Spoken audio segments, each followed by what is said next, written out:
We have here the number 1 for testing.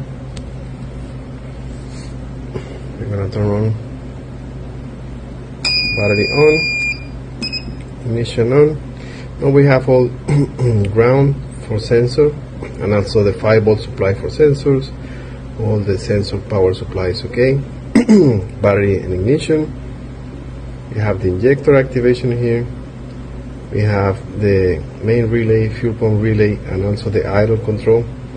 And I'm gonna start the engine.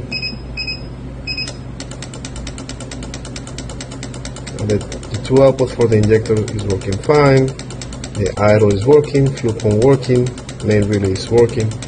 All the sensor is working fine. We have also connected here the scanner. And the unit is communicating here with the llantas.